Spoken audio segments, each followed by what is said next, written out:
Você sabe qual é o lugar que tem mais ideias não executadas?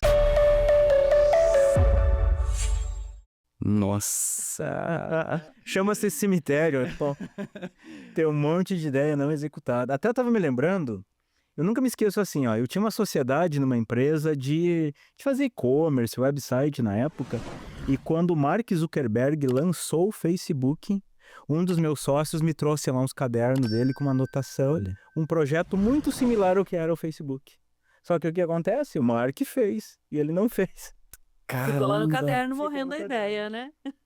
Caramba. E aí? E a frustração É a depois? frustração. Mas quantas ideias, né, a gente vê perdidas assim por não saber, a pessoa não saber tirar da cabeça, não saber executar, não saber passar para as pessoas. E nas empresas, isso é muito comum. Empresários que passam o dia lá, às vezes, simplesmente fazendo coisas, tendo gente prontas para fazer na empresa, mas ele não consegue tirar da cabeça dele, Paulo, para passar para alguém. E eu percebo que o brasileiro, né, ele fica muito nessa de o vira-lata, nessa síndrome de cachorro sem dono, vira-lata, enfim. Ele olha para as ideias e fala, mas quem sou eu? Mas quem que vai acreditar nisso? Né? E aí você faz essa comparação, talvez, e fala, cara, mas se fosse a minha ideia, não ia ser que nem um Facebook, entendeu? Não ia ser que nem um Instagram ou um WhatsApp. Mas, cara, não tem nacionalidade, né? Uma ideia, ela simplesmente resolve o problema das pessoas. Só que as pessoas elas precisam saber dessa ideia, né? Não pode morrer lá no cemitério, né? Tinha uma pessoa que... Eu tive um mentor que ele falava assim, que o cemitério é o lugar onde tá na lápide escrito aqui jaz potencial. É verdade. Essa palavra, pra mim, é a pior palavra que existe na face da Terra. Fulano de tal tem potencial. Sabe o que isso quer dizer? Que é uma pessoa que não executa. Ela tem potencial, mas ela não faz acontecer. E é tirar essa ideia da cabeça e fazer ela estar no papel para poder ser executada, porque a única forma de a gente executar é tirar da cabeça e colocar em algum lugar que as pessoas que estão ao nosso redor entendam aquilo que está na cabeça da gente. Porque enquanto não pegar e não pensar essas ideias e colocar num projeto, nunca vai virar realidade. É verdade. E eu percebo que o empresário ele tem muito isso, né? Eu percebo quando o empresário ele senta ali comigo, cara, mas isso aqui é tão óbvio. Por que você... E assim, ele cobra dos líderes que andam com ele, assim, 24 horas, com quem ele sempre troca o WhatsApp, as conversas de corredor, né? Ué, eu não te falei isso? Como é que não viu? Como que você não viu isso? Como que você não tava dentro da minha cabeça? Pô, eu não falei isso pra você na reunião? E não falou. Mas uma das preguiças que a gente tem é justamente essa. O óbvio precisa ser dito também. Que é óbvio pra você pode não ser óbvio pra mim naquele momento, né? Com A certeza. gente tem que expor. E a visão, cara, muitas das vezes, né, porque a pessoa tá ali no dia a dia, a pessoa não vai captar a tua visão por osmose. Claro que não. Bom, mas isso se a gente fosse resumir assim, qual é a maior falha que existe nas empresas? Para mim é comunicação. Comunicação, sem sombra de dúvida. Falha de liderança, falha de marketing, falha de chegar no cliente mesmo, né? Até nas vendas, a falha toda é Eu acho que é todo um conjunto, né? Porque às vezes, mas a minha equipe não me ajuda a atender meus objetivos. Atingir meus objetivos. E se comunicou para eles quais são os objetivos? Não, às vezes não tá nem claro. Quando a gente olha para a cabeça do empresário, né?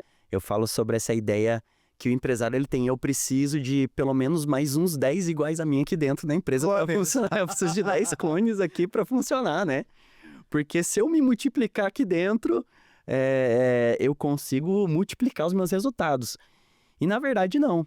O que ele precisa, muitas das vezes, é entender aquilo que só depende dele fazer, que sim, é estratégico, que é a parte estratégica, que é essa visão estratégica, que é esse pensamento crítico que ele tem, principalmente para enxergar para onde vai e conectar os pontos, né? Porque eu acredito assim, que cada pessoa ela realmente é singular, ela é única no que ela faz. E ele não tá à toa ali, ele não abriu um negócio à toa por sorte, entendeu?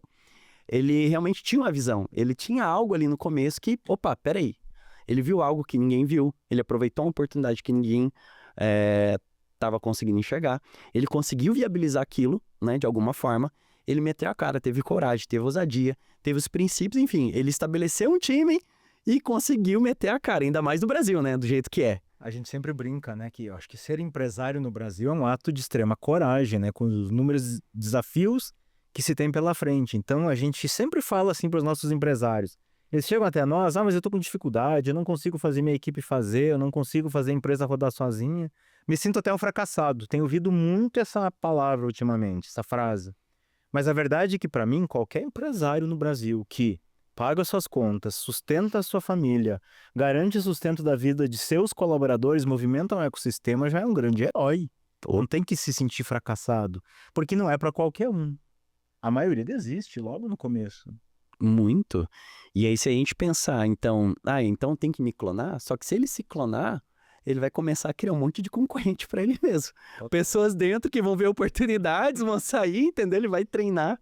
E não é sobre isso. Ele precisa entender o que está na cabeça dele, que não é replicável, porque ia demorar muito tempo para treinar aquela pessoa, formar aquela pessoa.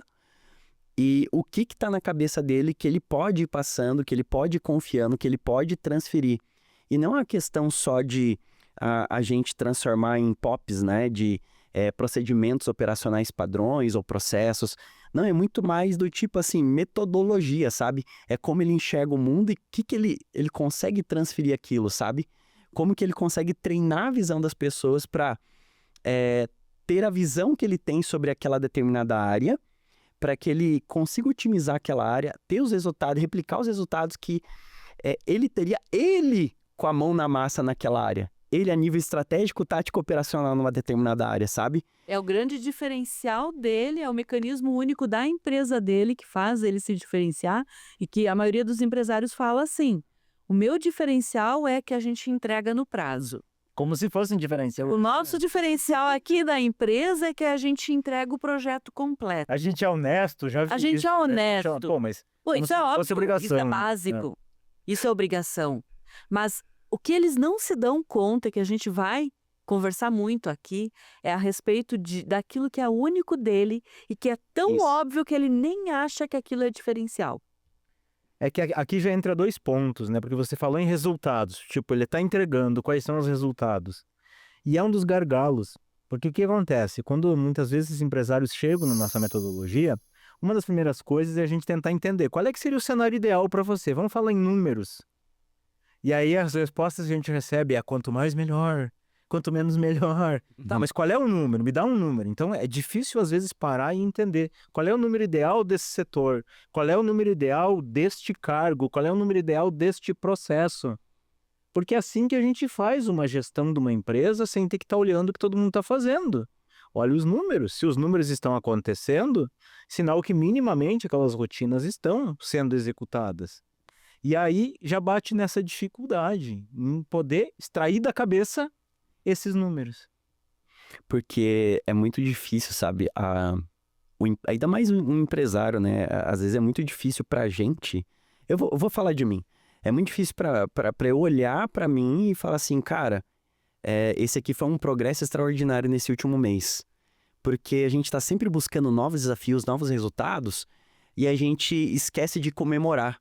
E a gente esquece de olhar e falar, nossa, olha só, em 30 dias a diferença, né? E aí a gente sempre vai buscando mais e querer ser mais produtivo e tudo, né? Então a gente acaba não comemorando e a gente acaba...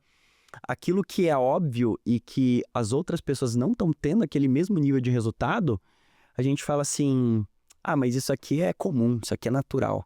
Não, pô, a sua empresa tem resultados acima, né, dos seus concorrentes em determinados pontos. E é importante olhar para isso, porque aí é onde está o diferencial. E não é entrega no prazo, né? Imagina assim, o podcast que fala sempre assim para você, né? Campa, eu vou entregar para você o episódio, eu não vou perder nenhum arquivo de áudio e de vídeo, tá? Você fala, cara, mas isso aí é o básico. Realmente esperado, né? Pô, não é diferencial, sabe? Então, assim, a galera tem essa questão, a qualidade como diferença. Não, a gente tem a qualidade do mercado. Eu falei, cara, isso aí isso aí é commodity, né, cara? É o mínimo. É o mínimo. Então, assim... É interessante quando a gente fala isso em diferencial, porque nesta falta de clareza, o que pega? Pega que, às vezes, a pessoa acha assim, puxa, mas eu tenho um diferencial que eu tenho qualidade no que eu entrego. Digo, olha, isso não é um diferencial, isso é o mínimo esperado. Tudo bem, mas o meu concorrente não tem. Só que aos olhos de quem está contratando, você acha que o concorrente fala eu não tenho qualidade? É claro que ele vai dizer que tem. Então, quando você não consegue mostrar o teu mecanismo único, esses diferenciais, aquilo que está só na tua cabeça, qual o ponto que o cliente mais observa e compara? É o preço. Porque é a referência. Então, se eu não tenho algo diferente, você concorda comigo que é tudo igual? Tudo igual. Tudo é igual, serviço igual. É tudo arroz, tudo feijão, tudo açúcar. Se eu comprar arroz, Serviço de tal, é tudo igual. se eu comprar arroz da marca A, da marca B ou da marca C, é arroz. Ou até uma consultoria, muitas vezes, uma consultoria tributária. Poxa, é todo mundo igual. Qual que é o teu diferencial que vale o que você está cobrando? Uhum. Se você curtiu tudo que a gente conversou hoje aqui, se você fez essa pausa estratégica conosco, faz uma coisa por nós agora. Eu estou te pedindo para você compartilhar esse vídeo. Compartilha com os teus amigos, compartilha com outros empresários, compartilha com pessoas que você sabe que precisam desse conhecimento. Faz com que esse vídeo ande. O conhecimento você recebeu nesse momento de forma gratuita. A única coisa que você precisa fazer é multiplicar o conhecimento. O conhecimento não deve ficar parado com a gente. Ele deve circular. E é isso que eu estou te pedindo agora. Então, curte o vídeo, comenta aqui embaixo se você gostou, qual foi o melhor insight que você tirou desse vídeo, o maior aprendizado, e compartilha com as pessoas que você sabe que você pode ajudar elas através deste conhecimento.